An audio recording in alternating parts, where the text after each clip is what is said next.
என் தங்கப்பிள்ளையே, உன் வராகி அம்மா என்னுடைய கைகளை நீ தொட்டு விட்டாயல்லவா?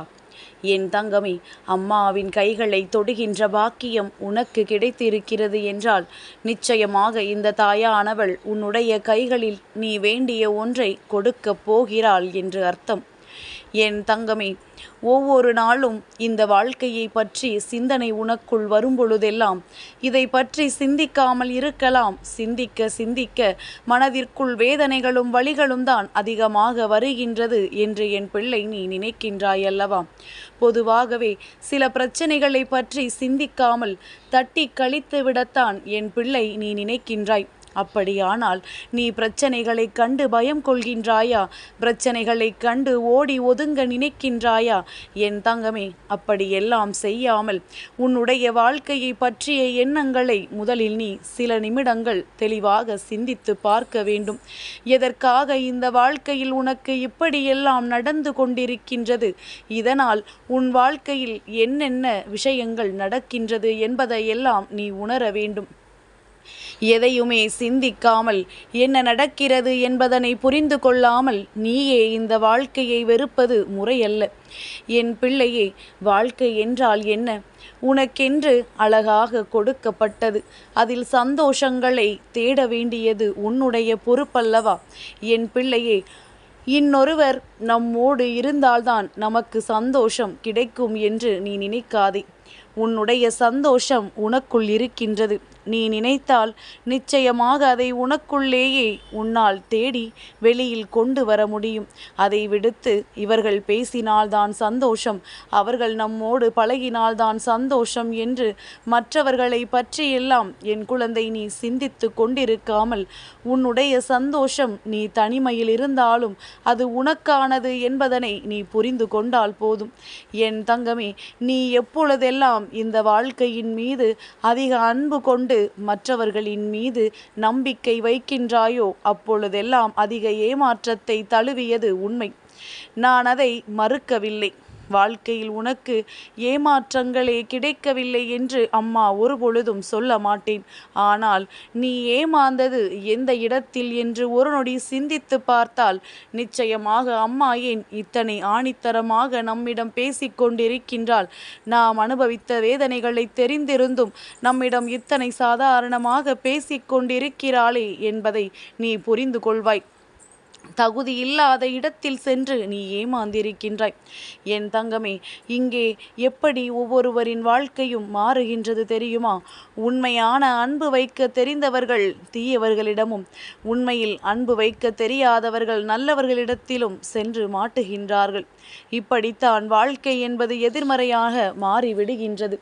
என் பிள்ளையே, இந்த வாழ்க்கை உனக்கு எதிர்மறையான விஷயங்களை அதிகமாக கொடுத்திருந்தாலும் என் குழந்தை, நீ சரியான இடத்தில் அந்த அன்பை கொடுத்திருந்தால் நிச்சயமாக நீ ஏமாற்றத்தை தழுவி இருக்க மாட்டாய். உனக்கு சற்றும் பொருத்தமில்லாத இடம், உனக்கு சற்றும் பொருந்தாத மனது என்று எல்லாமே பொருத்தமில்லாமல் இருக்கும் பொழுது நீ மட்டும் தேவையில்லாமல் உன்னுடைய வாழ்க்கையை அவர்களிடம் ஒப்படைத்து ஏமாற்றத்தை பெற்றிருக்கின்றாய். அப்படியானால் இப்பொழுது திருந்த வேண்டியது நீதானே. அவர்களினுடைய குணங்களிலிருந்து மாறவில்லை.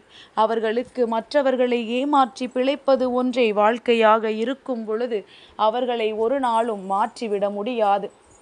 ஆனால் என் பிள்ளை, உன்னுடைய வாழ்க்கையில் நிச்சயமாக மாற்றத்தை உன்னால் கொண்டு வர முடியும். அடுத்தவர்களை நம்பி இருக்க வேண்டிய அவசியம் என் பிள்ளை உனக்கு ஒரு நாளும் கிடையாது. உனக்கு என்ன வேண்டுமோ? அன்பு வேண்டுமா? உனக்கு பொன் வேண்டுமா? பொருள் வேண்டுமா? எது வேண்டுமானாலும் உன் தாயானவள் என் முன்னால் வந்து நில். வேறு யாரிடமும் இந்த அன்பிற்காகவும் ஏங்காதே, இந்த பொன் பொருளுக்காகவும் நீ ஏங்காதே. எதுவென்றாலும் என்னிடம் கேள். அம்மா அன்பினை உடனடியாக அள்ளி கொடுப்பேன். மற்றதையெல்லாம் உன்னுடைய தேவைகளுக்கு தகுந்தவாறு நான் நிச்சயமாக கொடுப்பேன். என் குழந்தை, அளவுக்கு மீறி நீ எப்பொழுதும் ஆசைப்பட்டது கிடையாது. அளவுக்கு அதிகமாக ஆசைப்பட ஒரு நாளும் நீ நினைத்ததும் கிடையாது. அம்மா இருப்பது போதும், கிடைத்தது போதும் என்று இருக்கின்ற உனக்கு நிச்சயமாக வாழ்க்கையில் நீ கேட்டதை எல்லாம் நான் கொடுத்து விடுவேன். என் பிள்ளை, உன் மனதில் உனக்குள் இருந்த சில எண்ணங்கள் இன்று எனக்கு நிச்சயமாக புரிந்திருக்கின்றது. என் குழந்தை, ஒரு விஷயத்திற்காக ஆசைப்பட்டு அது உனக்கு கிடைக்க வேண்டும் என்று நீ வேண்டி விரும்பி நின்று கொண்டிருக்கின்றாய். இந்த தாயானவளிடத்தில் அதற்காக நீ கேட்கவும் செய்கின்றாய். அப்படி இருக்கும் பொழுது உன்னுடைய வாழ்க்கையில் இந்த தாயானவள் அதை கொடுக்காமல் விட்டு விடுவேனா? நான் அதை உன் கைகளில் தர வேண்டும் என்று என்றோ முடிவெடுத்து விட்டேன். என் பிள்ளையினுடைய உறுதியும் நிலைப்பாடும் அந்த விஷயத்தில் எப்படி இருக்கின்றது என்பதனை புரிந்து கொள்வதற்காகத்தான் இத்தனை காலதாமதமானதே தவிர மற்றபடி வேறு எந்த பிரச்சனைகளும் கிடையாது.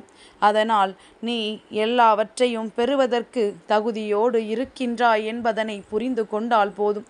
என் குழந்தையே, என்றெல்லாம் இந்த வாழ்க்கை உனக்கு சோதனைகளை கொடுத்ததாக நினைத்து மனம் வருந்தி நின்றாயோ, இன்று அந்த வாழ்க்கை உனக்கு அதிகமான சந்தோஷத்தை கொடுக்க காத்து கொண்டிருக்கின்றது. நீ விரும்பியது எல்லாம் உன் கைகளில் வந்து சேர்ந்து விட்டால் நிச்சயமாக அதன் பிறகாவது இந்த வாழ்க்கை உனக்கு என்ன கொடுத்தது என்பதனை நீ புரிந்து கொள்வாய். என் தங்கமே, இதில்தான் சந்தோஷம், இவை கிடைத்தால்தான் சந்தோஷம் என்றெல்லாம் ஒரு பொழுதும் நீ நினைக்காதே. என்ன கிடைத்தாலும் அதை நம் சந்தோஷத்தை நாம் பெற்றுக்கொள்ள வேண்டும் என்று நீ சிந்திக்க வேண்டும். என் தங்கமே, என்னவெல்லாம் உன்னுடைய வாழ்க்கையில் நீ தொலைத்ததாக எண்ணுகின்றாயோ, யாரிடத்தில் ஏமாந்து விட்டோம் என்று எண்ணி புலம்புகின்றாயோ, ஒரு நொடி சிந்தித்து பார். இவையெல்லாம் நம்முடைய வாழ்க்கையில் நாமாக ஏற்படுத்தி கொண்டது என்பதனை.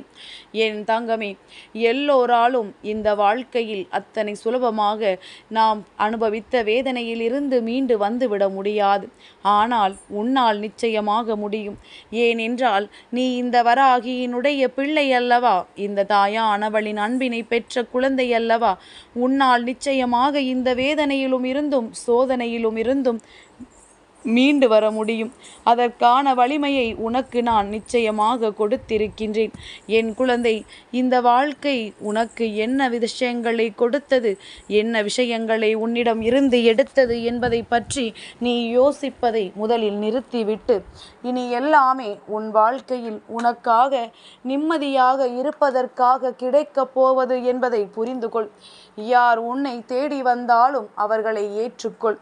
யார் உன்னை விட்டு விலகிச் சென்றாலும் மனதார வழி அனுப்புவை. என் தங்கமே, யாரையும் இழுத்து பிடித்து கொண்டு அந்த அன்பை பெறுவதற்கு ஒரு நாளும் நீ துணிந்து நிற்க வேண்டிய அவசியம் இல்லை என்பதை என் குழந்தை நீ புரிந்து கொள்ள வேண்டும். என் தங்கமே, ஒவ்வொரு நாளும் நீ இந்த வாழ்க்கையை பற்றிய சிந்தனைகளில் அதிகமாக வாழ்ந்து கொண்டிருக்கின்றாய். எதை நினைத்தும் நீ வருத்தப்படக்கூடாது என்று சொல்கின்ற இந்த வராகிதான் இன்று உன் வாழ்க்கையை பற்றிய கவலை உனக்கு வேண்டும் என்று சொல்கின்றேன். எதுவுமே வந்தால் வரட்டும், போனால் போகட்டும் என்று இருக்காமல் ஏதோ ஒரு பிடிப்பில் இந்த வாழ்க்கையை நாம் நல்லபடியாக கொண்டு சேர்க்க வேண்டும் என்ற எண்ணம் உனக்குள் இருக்க வேண்டும். எவ்வளவு இந்த வாழ்க்கை உன்னிடத்தில் இருந்து எடுத்ததோ அவ்வளவையும் மீண்டும் நீ பெற வேண்டும். நீ இந்த வாழ்க்கையில் எதையும் உன்னால் தொலைக்கவில்லை. அடுத்தவர்களுக்காக இந்த வாழ்க்கையில் நீ இழந்ததுதான் அதிகம். அடுத்தவர்களை நம்பி நீ தொலைத்ததுதான் அதிகம்.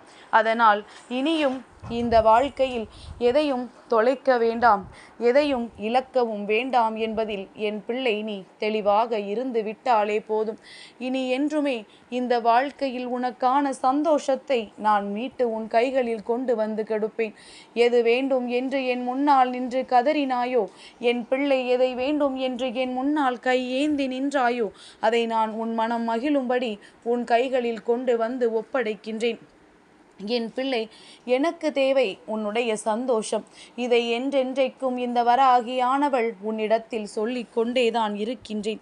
என் குழந்தையின் வேதனைகளை ஒரு நாளும் இந்த தாயானவள் என்னால் பார்த்து கொண்டு இருக்க முடியாது.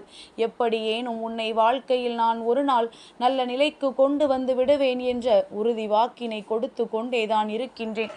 நீயும் அதில் முழு நம்பிக்கையோடு இருக்கும் பட்சத்தில் இந்த வாழ்க்கை உனக்கு கொடுக்க நினைக்கின்ற எல்லா எல்லாவற்றையும் நீ அடைந்து விடுவாய். அன்று மன மகிழ்ச்சியும் மன சந்தோஷமும் உனக்கு உறுதியாக கிடைக்கும் என்பதில் எந்த ஒரு மாற்று கருத்துமே கிடையாது. என் பிள்ளையே, எப்பொழுதெல்லாம் இந்த வாழ்க்கையில் நீ நினைத்ததை அடைந்து விட்டதாக உணர்கின்றாயோ அன்று இந்த வராகியையும் நீ உணர்ந்து கொள்வாய். என் தங்கப்பிள்ளைக்கு இந்த வராகி அம்மாவினுடைய ஆசீர்வாதங்கள் எப்பொழுதும் உண்டு.